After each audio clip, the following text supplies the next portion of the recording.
Hello, my name is Lee Coleman from Hughes and Coleman Injury Lawyers. Today, let's talk about what to know and do if you've been rear-ended in Tennessee.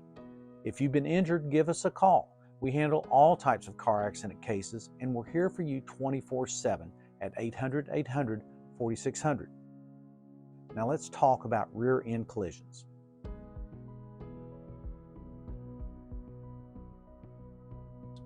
Rear-end collisions are the most common type of wreck. They're caused by speeding, tailgating, distracted driving. They cause many types of injuries, including whiplash, neck injuries, back injuries, traumatic brain injury called TBI, concussions, and broken bones.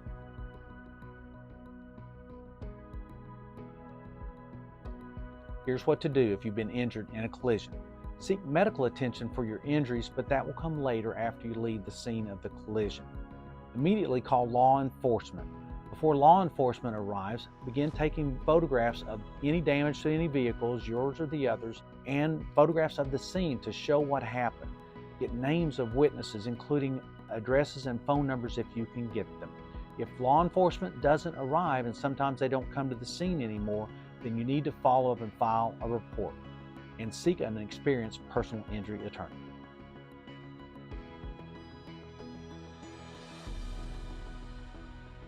If you've been injured in a collision, the law entitles you to compensation for your property damage, for your medical bills, for your lost wages, and for your pain and suffering.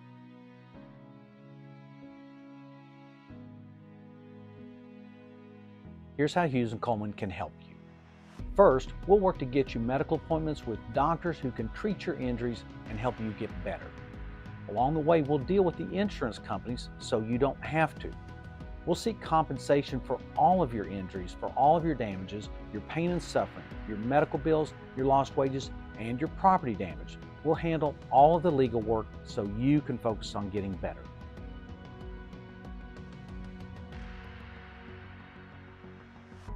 If you've been injured in a rear-end collision, call us today at 800-800-4600. We're here for you 24/7. Control starts with a call. Subscribe to our YouTube channel for more helpful tips, and if you have any questions, drop them into the comments section below.